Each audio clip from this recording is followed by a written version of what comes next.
اللہ نے اس کائنات کی وسعتوں کو بیان کیا، اپنی قدرت کو بیان کیا سورہ ملک میں۔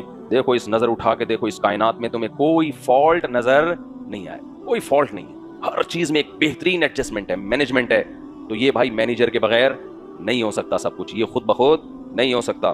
پھر اللہ نے جو لوگ رب کا انکار کرتے ہیں، یعنی اتنے ایسا رب جس نے پیدا کیا، یہ نعمتیں دکھائیں، اللہ نے ان کو دھمکی دی ہے، فرمایا وَلِلَّذِينَ كَفَرُوا بِرَبِّهِمْ، جو لوگ اپنے رب کا انکار کرتے ہیں، عذاب جہنم، ان کے لیے سخت عذاب ہے جہنم کا عذاب، وَبِئْسَ الْمَصِيرُ، اور کیا ہی برا ٹھکانہ ہے، اِذَا أُلْقُوا فِيهَا، جب یہ لوگ اس جہنم کی آگ میں ڈالے جائیں گے، سَمِعُوا لَهَا شَهِيقًا وَهِيَ تَفُورُ، سخت چیخ و پکار سنیں گے اس میں، اور وہ کھول رہی ہوگی جہنم، تَكَادُ تَمَيَّزُ مِنَ الْغَيْظِ، ایسا لگے گا کہ قریب ہے کہ غصے سے پھٹ جائے یہ۔ اللہ نے جہنم کو بھی کسی درجے میں حص دی ہے، یعنی اس کی جو وحشت کا منظر ہوگا نا، جب اس آگ کا جو منظر ہوگا تو ایسے لگے گا جیسے یہ غصے میں ہے۔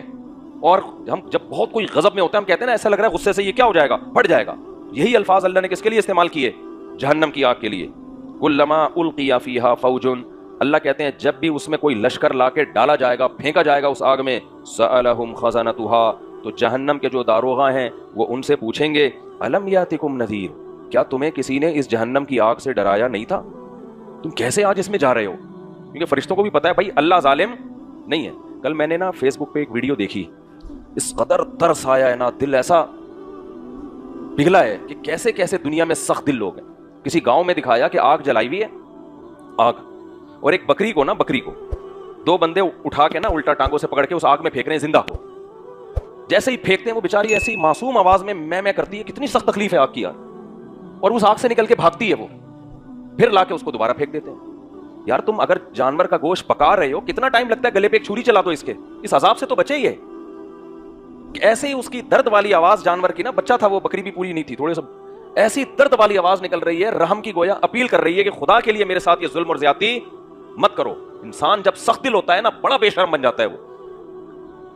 پھر وہ دو دفعہ جب وہ نکل کے بھاگی ہے نا، پھر گھسیٹتے ہوئے لا رہے ہیں اس کو زندہ آگ میں۔ اپنی تھوڑی سی ٹینشن یار گلا کاٹ دو اس کا، تکلیف جلدی مر جائے گی نا اس سے۔ بلڈ جب ہم ذبح کرتے ہیں نا جانور کو، فوراً اس کا بلڈ باڈی سے نکلنا شروع، ظاہر ہے جب بلڈ نکلتا ہے تو احساس فوراً ختم ہونا، کیونکہ اس خون ہی کی وجہ سے تو ہمارا دماغ صحیح طرح سے کام کر رہا ہے۔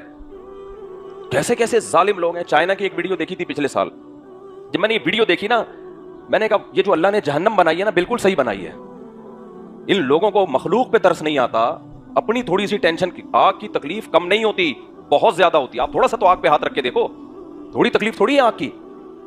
چائنا میں کچھ ویڈیوز ہم نے دیکھی۔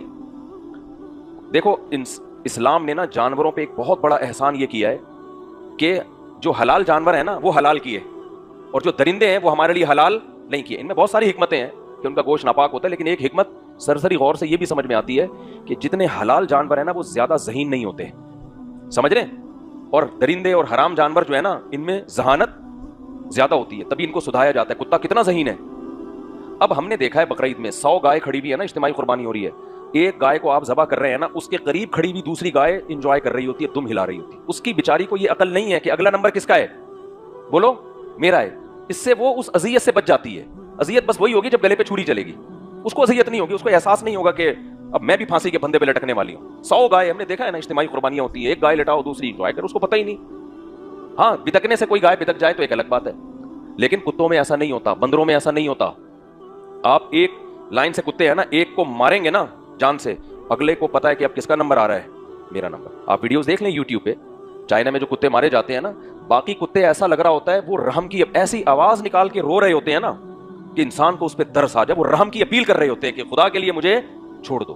ایسا ہی لگتا ہے جیسے انسانوں کا کوئی مذبح خانہ ہو، ایک انسان کو ذبح کریں دوسرے انسان کو، تو باقیوں پہ کیا گزرے گی، باقی تو ویسے ہی ہارٹ اٹیک سے مر جائیں گے۔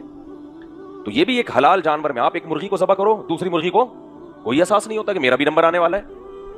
یہ جو حرام بندروں کا دیکھ لیں آپ، بعض قوموں میں بندر کھائے جاتے ہیں، جب بندر کے بچے کو پکڑا جاتا ہے نا کھانے کے لیے، ایسے وہ مچل رہا ہوتا ہے، چیخ رہا ہوتا ہے، بالکل جیسے انسان کا بچہ ہے، اس کو پتا ہے کہ مجھے قتل کرنے کے لیے لے کے جا رہے ہیں، پھانسی کے مجرم کو قتل کرنے کے لیے لے کے جا رہے ہیں۔ تو سینے میں دل نہ ہو، خدا کا خوف نہ ہو، انسان سے بڑا درندہ پھر دنیا میں کوئی نہیں ہے۔ یہ جو جنگ عظیم پہلی اور دوسری جنگ عظیم میں جنگی قیدیوں کے ساتھ جو سلوک ہوتا تھا نا، جو باقیات باقی رہ گئی ہیں، بہت سی تو خبریں غائب، جو چیزیں باقی رہ گئی ہیں نا، وہ ظلم ایسا ہوتا تھا جنگی قیدیوں کے ساتھ کہ آپ کی روح کانپ اٹھے.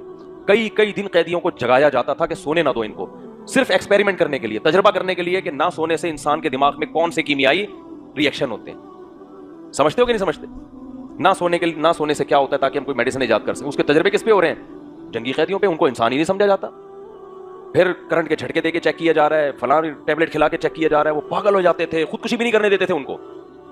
کوئی جگہ ہی نہیں ہے جہاں وہ جا کے اپنے آپ کو قتل کریں, ہلاک کریں. تو اتنے ظلم کیا نا انسان نے. ہمیں تو اللہ کی یہ بات سنتے ہوئے انسانوں پہ ترس آتا ہے کہ گروہ ہوگا جو آگ میں لا کے ڈالا جائے. میں چائنا میں وہ جو کتے کی مثال تھی وہ کمپلیٹ کروں تو وہ کیا ہو رہا ہے کہ کتے کو پکڑ کے نا لٹکا رہے ہیں. اب وہ کتا ایسے لگ رہا ہے رحم کی اپیل کر رہا ہے. ذہین جانور ہے کتا, گائے بکری کی طرح بے وقوف نہیں ہوتا. وہ رحم کی اپیل کر رہا ہے. اس کو لٹکا دیا آپ نے, چلو یہاں تک بھی سمجھ میں آتا ہے. مارے آپ اس کو, نیچے سے آگ لگا کے جلایا جا رہا ہے. زندہ کو کیا کیا جا رہا ہے یار؟ اس کو گولی مار دو, کوئی بے ہوشی کا انجیکشن لگا دو. کتنا ٹائم لگتا ہے؟ صرف وہ بے زبان ہے, وہ کچھ کر نہیں سکتا, وہ بھاگ نہیں سکتا. آپ اس کو اس کی انسان کے ساتھ تو کر کے دیکھو, پورا قبیلہ اٹھ کے آپ کو اٹھا کے آگ میں پھینک دے گا.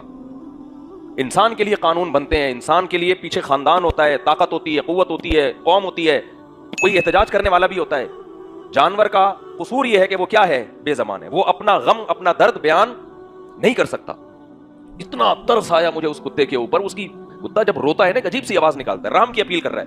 اور آپ نے لٹکا کے کیا کیا؟ نیچے سے کیا لگا دی؟ آگ. جلا رہے ہیں آپ اس کو, زندہ کو.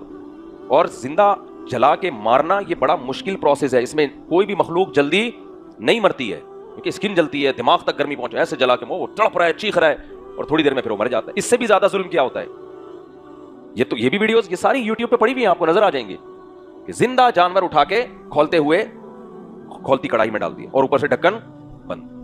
ہمارے ایک دوست نے چائنا میں یہ منظر دیکھا. کہتے ہیں کتے کو بڑے کوکر میں نا, زندہ کتا, اور کتا وہی رحم کی اپیل کر رہا ہے. اس کو پتا ہے کہ میرا کیا حشر ہونے والا ہے, رحم کی اپیل کر رہا ہے. اٹھا کے اس کو زندہ کوکر میں ڈالا ہے, زندے کو کوکر میں ڈالا ہے, کڑھائی میں, تیل کی کڑھائی, اور اوپر سے ڈھکن بند. اب کیا نہ چیخو پکار کی آواز باہر آتی ہے, کیا, اور زبان جل رہی ہے, آنکھیں جل رہی ہیں. آدھے گھنٹے کے بعد, 15 منٹ کے بعد, جو بھی ان کا ٹائم ہے, کہہ رہے ہیں نکالا ہے تو وہ زندہ تھا وہ, منہ اس کا ہل رہا تھا. اور پھر اس کھال اتار کے چلو بھائی کباب بنا کے اس کے نا لوگوں کو بانٹ دو. کیا کر رہے ہو یار تم؟ قرآن حدیث میں کیا آتا ہے؟ لا يعذب بالنار الا رب النار. انسان کو حق نہیں ہے کہ کسی کو آگ سے بولو تکلیف پہنچائے. یہ انسان کا رائٹ نہیں ہے. اللہ نے انسان کو یہ اتھارٹی نہیں دی ہے. تو اس لیے جب ہم سنتے ہیں نا کہ جہنم میں جلایا جائے گا تو ہمیں ترس آتا ہے, لیکن جب یہ منظر دیکھتے ہیں نا ہم, تو خدا کی قسم میرا دل یہ کر رہا تھا کہ کاش میرے پاس طاقت ہوتی, میں اس کتے کو اتارتا اور اس بندے کو لٹکاتا اور لٹکا کے نیچے سے آگ جلاتا. اب دیکھ تجھے اس کی کیسی تکلیف ہو رہی ہے.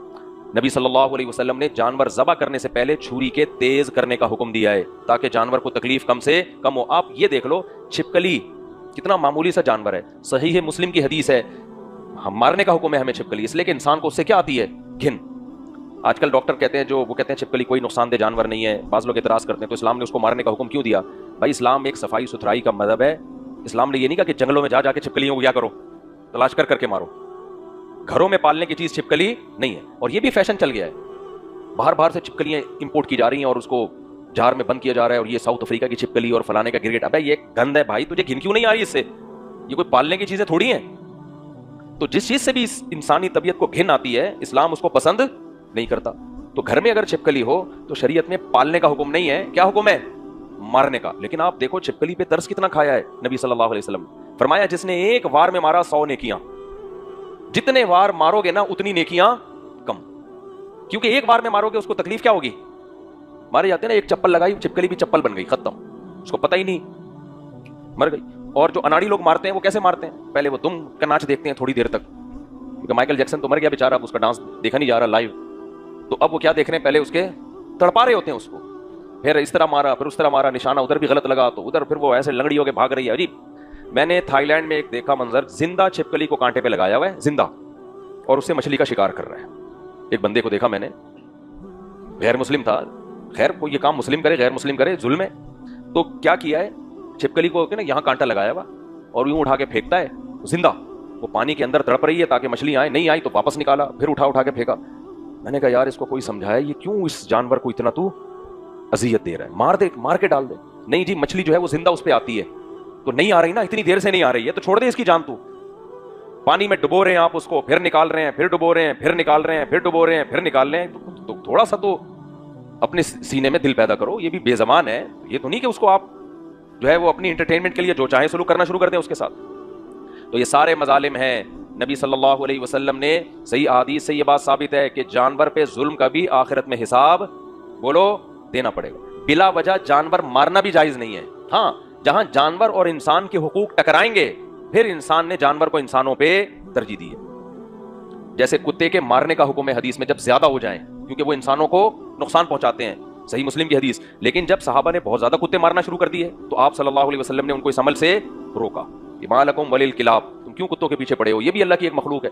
جب زیادہ ہو جاتے ہیں نا کتے, تو پھر وہ انسانوں کو کتا سمجھ کے ان کے ساتھ بیہیویئر شروع کر دیتے ہیں. جیسے کراچی میں کتنے لوگ ٹانک سے محروم ہو گئے, کتنے ریڑھ کی ہڈی ٹوٹ گئی, سر کھل گئے کتوں سے ٹکرانے کی وجہ سے. تو انسان اور جانور کے حقوق میں جہاں ٹکراؤ ہوگا تو وہاں کس کو ترجیح دی جائے گی بھائی؟ انسان. تبھی ہم کہتے ہیں گھر میں اسپرے کر سکتے ہیں آپ کیڑے مکوڑے مارنے کے لیے, کیونکہ گھر کا کرایہ کیڑے مکوڑے تھوڑی دیتے ہیں. گھر کا کرایہ کون دیتا ہے؟ کرایہ آپ دے رہے ہو, رہ اس میں لال بیگ رہے ہیں. کرایہ بیگ صاحب دے رہے ہیں اور رہ کون رہا ہے؟ لال بیگ صاحب. بیگ صاحب کو تو غصہ آئے گا نا. تو گھر آپ نے اپنے لیے رکھا ہے, چھپکلی اور گرگٹ کے لیے نہیں رکھا, تو وہاں مار سکتے ہیں, اسپرے کر کے مار سکتے ہیں آپ. کیڑے مکوڑوں کا وہ اسپرے بھی کر سکتے ہیں, جو بھی کر سکتے ہیں. لیکن بلا وجہ ایک آدمی تو بندوقیں لے کے نکلے کہ پوری دنیا سے چھپکلی کو ختم کروں گا, یہ عمل کیا کہلائے گا بھائی؟ یہ ناجائز عمل کہلائے گا. بلا وجہ جانور کا مارنا جائز نہیں. ہاں, جو نقصان دے سکتے ہیں ان کا مارنا, جیسے حرم میں بھی جو نقصان دہ جانور ہے نا ان کا مارنا. حالانکہ حرم میں تو جانور مار ہی نہیں, چوں بھی نہیں مار سکتے آپ, لیکن وہاں بھی نبی صلی اللہ علیہ وسلم نے چیل وغیرہ کو مستثنیٰ کیا, وہ انسان کو نقصان پہنچاتی ہے. تو جلدی سے بات کو میں سمیٹ کے اصل اس کی طرف آتا ہوں. نبی صلی اللہ علیہ وسلم نے کی حدیث ہے کہ بلی کو ایک عورت نے بھوکا رکھا. وہ بلی تنگ کرتی تھی. بلی اگر بہت زیادہ تنگ کرتی ہے تھیلے میں بند کر کے کہیں دور ڈال کے آ جاؤ, پھر بھی بار بار آ رہی ہے تو اس کو مار بھی سکتے ہو آپ. لیکن وہی بات ہے, ایسی تکلیف سے مارا جائے کہ ایسے طریقے سے مارا جائے کہ تکلیف کم سے. بعض دفعہ بہت تنگ کرتی ہیں, مرغیاں کھا رہی ہوتی ہیں اور بھی تنگ کر رہی ہوتی ہیں, گند کر رہی ہوتی ہیں, تو ایسی صورت میں اس طرح سے مارا جائے. لیکن اس عورت نے کیا کیا کہ بلی تنگ کر رہی تھی, اس نے انتقام لینے کے لیے اس کو باندھ دیا. وہ باندھ کے بھوک اور پیاس سے وہ مر گئی. کس قدر تکلیف ہے کسی مخلوق کا بھوک اور پیاس سے تڑپ تڑپ کے. رمضان میں دیکھ رہو نا افطاری کے وقت کیا حالت ہو رہی ہوتی ہے, ایک ایک سیکنڈ گزرنا مشکل ہو رہا ہوتا ہے, اتنی بھوک لگ رہی ہوتی ہے. تو بھوکا رکھ کے اس کو مار دیا. تو حدیث میں نبی صلی اللہ علیہ وسلم نے فرمایا اللہ نے اس کے سارے اعمال کو ضائع کیا اور اس کو جہنم میں ڈال دیا. اب آپ یہ کہہ سکتے ہو کہ اس نے بلی کو تو اتنی تکلیف نہیں دی جتنی اللہ نے اس کو سزا میں تکلیف دی.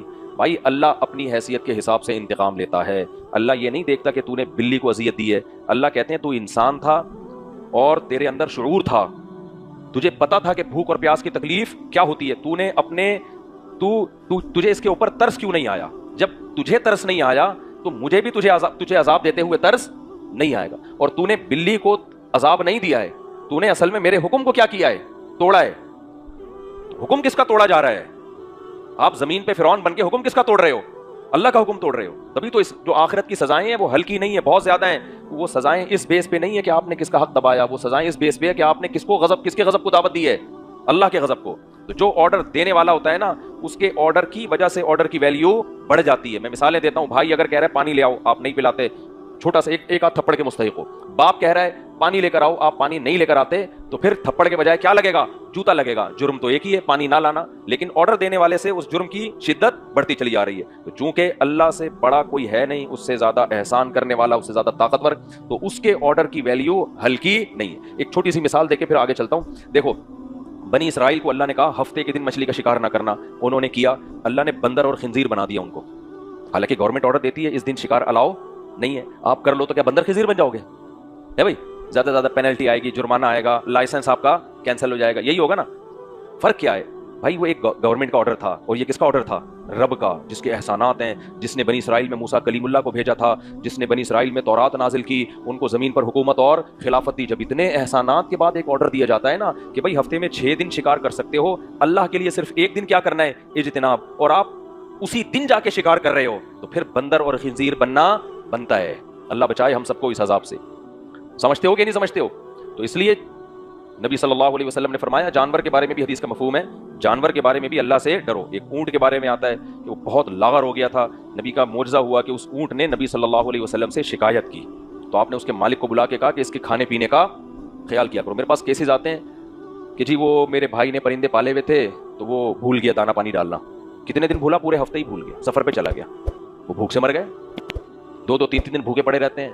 ایک صاحب نے بتایا کہ میں فلیٹ بند کر کے گیا, ہم سب پوری فیملی جا رہی تھی, پتہ نہیں حج کرنے جا رہی تھی, کیونکہ حج کے دوران ہی اکثر حاجی اور عمرے کرنے والے, اللہ معاف فرمائے, یعنی زیادہ تر تو اچھے ہی ہوتے ہیں, تو کہیں گئے ہوں گے لمبے ٹور پہ, تو واپس آئے ہیں تو دیکھا کہ بھائی وہ بلی کا بچہ کمرے میں بند ہو گیا تھا.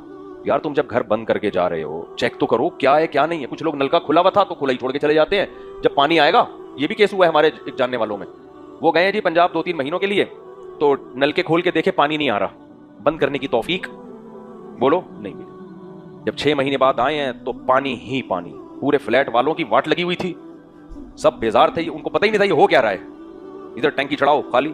خیر ان کا اپنا زیادہ نقصان ہوا اس میں. اور وہی ایک صاحب کہتے ہیں میں آیا ہوں تو بلی کا بچہ بھوک اور پیاس سے مرا ہوا تھا. یہ سب غفلتیں ہیں, تو ان کا قیامت کے دن حساب دینا پڑے گا. حضرت مولانا اشرف علی تھانوی رحمہ اللہ یہ کہا کرتے تھے اکثر کہ بہت زیادہ کوئی شخص نیک بنتا ہے نا تو وہ یہ کوشش تو کر لیتا ہے کہ میرے عمل سے کسی کو تکلیف نہ ہو, میں ایسا عمل نہ کروں اپنے ارادے سے جس سے کسی کو تکلیف نہ ہو. کا اتنا کافی نہیں ہے بھائی, آپ کوئی بھی عمل کر رہے ہیں اس میں تکلیف دینے کا ارادہ نہیں کرتے, اتنا کافی نہیں ہے, بلکہ آپ نے پہلے ارادہ کرنا ہے, سوچنا ہے 100 دفعہ کہ میرے عمل سے کسی کو تکلیف ہوگی تو نہیں. جیسے بعض لوگ کیا ہوا, گاڑی نکالی, اسپیڈ سے آ رہے ہیں نا, ادھر گلی ہے, اب بھائی ہو سکتا ہے ادھر گلی سے کوئی بچہ بھاگتا ہوا آ رہا ہو, اسپیڈ سے آ رہے ہیں دھڑ کر کے بچے سے ٹکرا گئے, بچہ بھاگتا ہوا آیا, کوئی بائک والا بھاگتا ہوا آیا, تو کیا کہتے ہیں بھائی میرا ارادہ آپ کو تکلیف دینے کا نہیں تھا. گناہ سے بچنے کے لیے یہ عذر کافی نہیں ہے بھائی, آپ کا ارادہ تکلیف نہ دینے کا ہونا چاہیے پہلے سے. جب آپ ایک گلی کو کراس کر رہے ہیں تو آپ کو یہ احساس ہونا چاہیے کہ ایسا نہ ہو کوئی بائک والا آ رہا ہو یہاں سے یا کوئی بچہ بھاگتا ہوا آ رہا ہو, تو میں پہلے ارادہ کر لوں کہ میں کسی کو تکلیف نہیں دوں گا. جب آپ یہ ارادہ کریں گے تو اسپیڈ کیا کر دیں گے, سلو کر دیں گے. آج کل بس سوری بول, کونی لگ گئی, سوری, ابے تو کونی ایسے سردے میں دیکھو نا یوں کر کے سردہ ہو رہا ہے, اگلے کو جگہ ہی نہیں مل رہی, بھائی تو ہی کر لے بھائی, ہم تو ویسے ہی آئے ہیں تراویح پڑھنے کے لیے. پھر جب اس کو یوں کیا جاتا ہے کہہ رہے سوری, بھائی جان پہلے سے آپ کو پتا ہونا چاہیے کہ آپ کے عمل سے کسی کو تکلیف ہو سکتی ہے. تو عدم قصد ایذا کافی نہیں ہے, قصد عدم ایذا ضروری ہے. ایذا نہ پہنچا